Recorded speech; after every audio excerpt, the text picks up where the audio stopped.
Today we'll start with energy values of food. Human body अपनी जो energy होती है वो अलग अलग टाइप के न्यूट्रिएंट से फाइंड आउट करती है, जैसे कि फैट्स, कार्बोहाइड्रेट्स, प्रोटीन्स, और कुछ लोगों के लिए alcohol as a energy source होता है। जब हम इन मैक्रोमोलिक्यूल्स को बॉडी के अंदर ले लेते हैं तो in the process of digestion इनको हाइड्रोलाइज कर दिया जाता है मोनोमर्स में।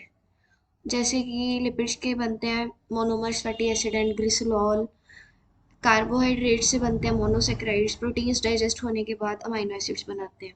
और इन मोनोमर्स को टिश्यूज में सर्कुलेट कर दिया जाता है, वहाँ इनका ऑक्सीडेशन होता है और इससे एटीपी जनरेट किया जाता है। अब हम बात करेंगे ग्रॉस एनर्जी कंटेंट के बारे में। जब मॉलिक्यूल्स का कंप्लीट ऑक्सीडेशन होता है तो इससे कार्बन डाइऑक्साइड, वाटर, नाइट्रोजन की ऑक्साइड्स या सल्फर की ऑक्साइड बनती हैं और इनके साथ ही एक huge amount of energy release हो जाती है। ये एनर्जी जो रिलीज होती है फूड स्टफ के ऑक्सीडेशन से, इस एनर्जी को हम बोलते हैं ग्रॉस एनर्जी कंटेंट। और इसको मेजर करने के लिए एक इंस्ट्रूमेंट यूज किया जाता है, बॉम्ब कैलोरीमीटर। बट आज के टाइम पे ये जो बॉम्ब कैलोरीमीटर है ये ट्रेडिशनल मेथड है for the measurement of gross energy content. But आज के टाइम पे एक सिंपल इंस्ट्रूमेंट हम यूज़ करते हैं, ballistic bomb calorimeter. Traditional unit जो है हीट का, डेट इज कैलोरीज। अब आज के टाइम पे फूड से जो एनर्जी डिराइव होती है उसके लिए हम एक टर्म यूज़ कर रहे हैं, that is colloquially. Accepted unit जो एसआई यूनिट है एनर्जी का, that is joule, and 1 calorie is equal to 4.18 joule. इसका मतलब ये है कि जाउल हीट का स्मॉल यूनिट है और कैलोरी लार्जर यूनिट है। जाउल्स और कैलोरीज ये भी छोटे यूनिट माने जाते हैं जो हम फूड से एनर्जी हमें मिलती है, और इसलिए हम उस एनर्जी को किलो जाउल या किलो कैलोरीज में रिप्रेजेंट करते हैं। और किलो कैलोरी को कई बार हम capital A, capital C, small A, L से रिप्रेजेंट कर देते हैं।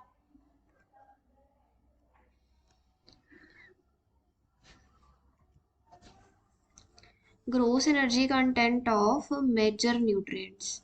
मोनोसेक्राइड्स से हमें एनर्जी 15.7 किलो जूल पर ग्राम मिल जाती है। इसी तरह डाइसेक्राइड्स की बताई गई है। फैट से हमें सबसे ज़्यादा एनर्जी हमें फैट से मिलती है 39.1, एंड प्रोटीन से एवरेज मिलती है ग्रोस एनर्जी, डेट इज़ 22.9, और इथेनॉल से we get 29.8 kilo joule per ग्राम।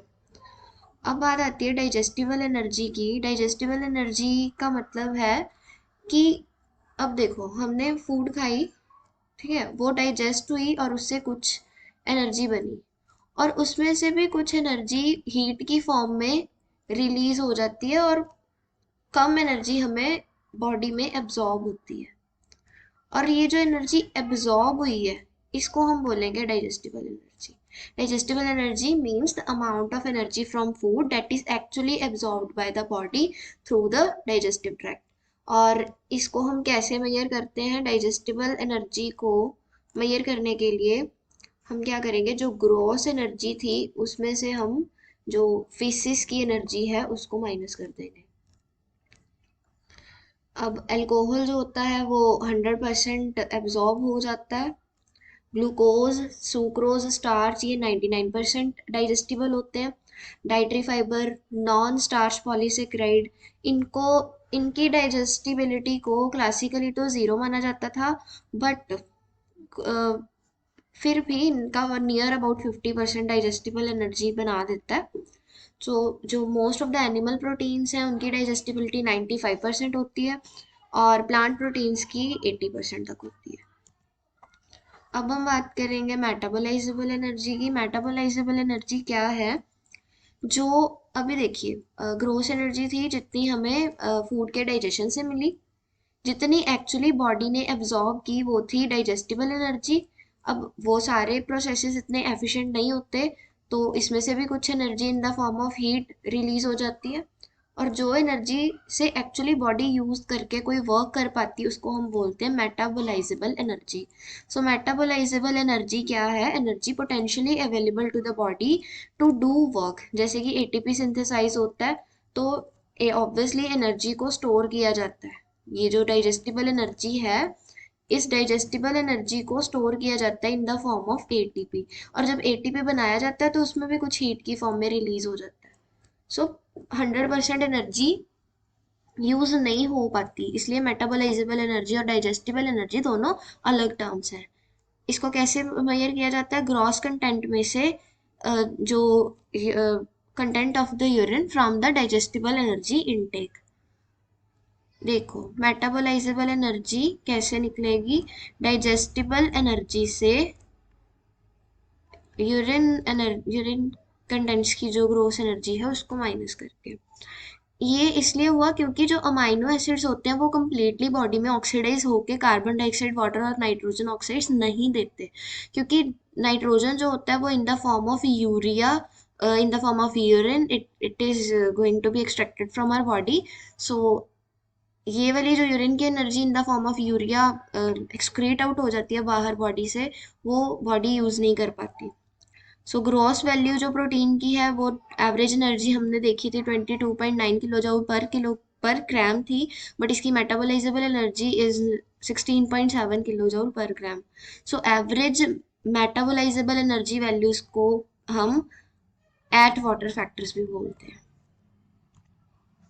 अब बात करेंगे हम सोर्सेस ऑफ एनर्जी के बारे में। ज़्यादातर जो फूड स्टफ्स होते हैं वो ऐसे हम उनको ये नहीं कह सकते कि वो अकेले प्रोटीन थे या फैट थे या कार्बोहाइड्रेट थे। It can be a mixture of protein, fat, carbohydrate और उसमें वाटर भी अवेलेबल होता है। सिंस जो Atwater factors for protein, carbohydrate ये काफ़ी क्लोज होते हैं। सो जैसे मान लो कोई भी दो फूड आइटम्स हैं, इनमें प्रोटीन और कार्बोहाइड्रेट प्रोटीन का नियरली इक्वली होते हैं। Most of the time quite closer values होती हैं इनकी। बट मेन हम इन दोनों में से किस सोर्स को बेटर सोर्स ऑफ एनर्जी बोलेंगे, it depends upon the fat content. मतलब इन दोनों फूड स्टफ्स में से जिस फूड स्टफ में फैट कंटेंट ज़्यादा होगा उसे हम बेस्ट फूड सोर्स बोल देंगे फॉर द एनर्जी। अभी जैसे and the main dominant energy content per unit dry weight is fat content. So pure fat के लिए ये वैल्यू रहती है 37 किलो जूल पर ग्राम। जो लो फैट फूड्स होती हैं उनमें ये वैल्यू 17 किलो जूल पर ग्राम के इक्वल होती है। और कुछ ऐसी फूड्स हैं जैसे chocolate, peanuts and potato crisps, इनको हम हाई फैट कंटेंट फूड मानते हैं। बट इनकी जो मेटाबोलाइजेबल एनर्जी की वैल्यू वो 25 किलो जूल पर ग्राम से ज़्यादा नहीं बढ़ती कभी भी। सो मेजर डिटर्मिनेंट जो एनर्जी का है, that also it is water. जितना वाटर ज़्यादा प्रेजेंट होगा उतना उसमें energy content, like it depends कि वो हाइड्रोफिलिक है या हाइड्रोफोबिक है।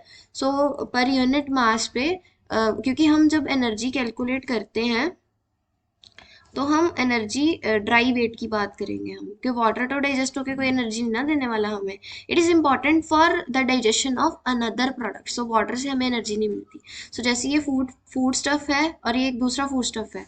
इस फूड स्टफ में 70% वाटर है और इस फूड स्टफ में 40% वाटर है। सो इन दोनों में से ज़्यादा बेस्ट फूड सोर्स कौन सा होगा मेटाबोलाइजेबल एनर्जी का? It would be B. क्योंकि ए में तो 70% वाटर है, इसका मतलब 30% ही ड्राई वेट हमारे पास अवेलेबल है। I hope you understand. अब बात करेंगे एनर्जी एक्सपेंडिचर की। हमारी बॉडी में जो मैक्रो न्यूट्रिएंट्स ऑक्सीडाइज हो जाते हैं, बहुत सारे बायोकेमिकल पाथवेज होते हैं जैसे कि ग्लाइकोलाइसिस हो गया, Krebs cycle, fermentation you can say.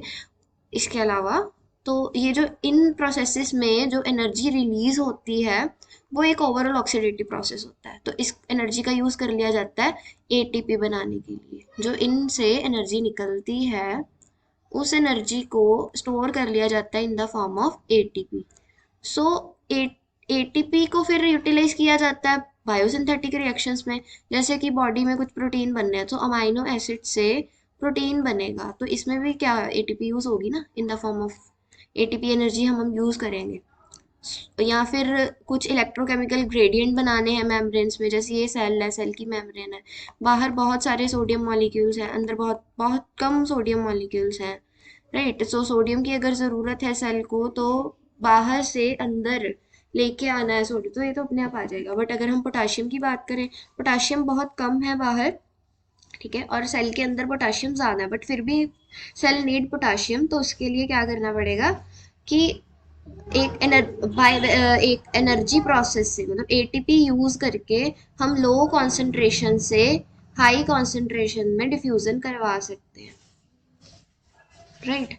और या फिर कुछ मैकेनिकल वर्क करना है कॉन्ट्रैक्टाइल प्रोटीन्स की हेल्प से, तो उसमें भी एनर्जी यूज होती है, तो ये एनर्जी एक्सपेंडिचर में आ गया। efficiency with which ATP synthesis and hydrolysis is coupled to these reaction is not particularly high। 70% 75% energy तो हीट की फॉर्म में ही वेस्ट हो जाती है ना। सो एक्चुअली जो 25% एनर्जी है, that is only available to synthesize ATP.